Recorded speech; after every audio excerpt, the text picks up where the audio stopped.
بسم اللہ الرحمن الرحیم. ایک صاحب نے پوچھا ہے کہ وضو کا پانی استعمال شدہ ٹینکی میں 2-3 دن بعد بدبودار ہو جاتا ہے، اس پانی کو پودوں کو دیں یا نہ دیں؟ تو اس کا جواب یہ ہے کہ الحمدللہ ہماری اس جامع مسجد میں اس بات کا باقاعدہ اہتمام کر لیا ان کمیٹی والوں نے کہ وضو کا پانی صرف استنجا خانے کا نہیں، صرف وضو کا پانی جتنا ہے وہ ایک ٹینک میں جمع ہوتا ہے. نیچے زمین دوز ٹینک انہوں نے بنائے ہوئے ہیں اس وقت، تو جتنا پانی جمع ہو جاتا ہے اس سب سے یہاں گراؤنڈ کو اور ارد گرد کے پودوں کو سیراب کرتے ہیں، کیونکہ وہ جو وضو کا پانی ہوتا ہے وہ ناپاک نہیں ہوتا، اس لیے اس پانی کو استعمال کیا جا سکتا ہے پودوں کو دینے کے لیے، اور بہت اچھا استعمال ہے اس کا.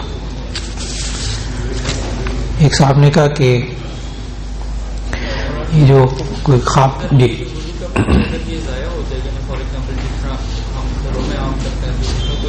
ضائع ہونے میں کوئی گناہ نہیں، اس لیے کہ یہ جو وضو کر کے جو پانی نیچے گرتا ہے اس کو ہم کہتے ہیں شرعی اصطلاح میں کہ یہ پانی اب طاہر تو ہے مطہر نہیں ہے.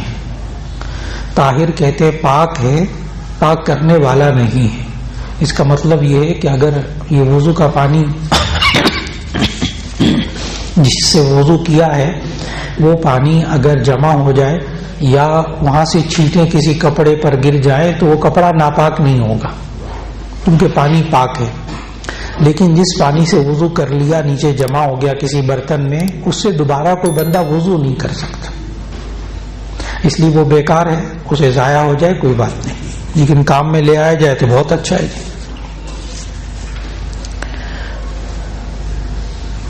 یہ ذہن کو غلط خیالات سے پاک کرنے کا کیا طریقہ ہے؟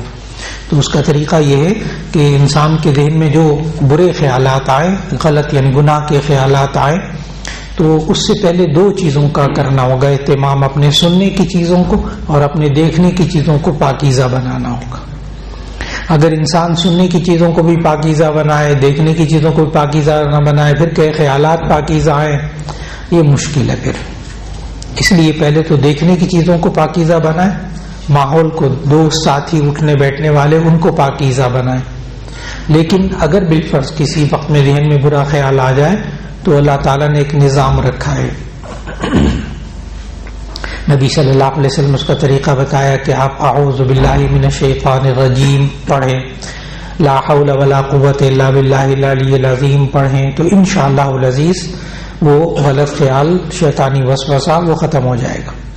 لیکن اگر اس کے باوجود رہے تو اس کا پھر ایک بہت ہی حتمی علاج ہے کہ آپ اپنے آپ کو کسی اچھے کام میں مصروف کر لیں، کسی اچھی کتاب کا مطالعہ شروع کر دیں، کسی اچھی بات کو کہنا شروع کر دیں، قرآن مجید کی تلاوت شروع کر دیں، کوئی بھی اچھے کام میں آپ اپنے آپ کو مصروف کر لیں.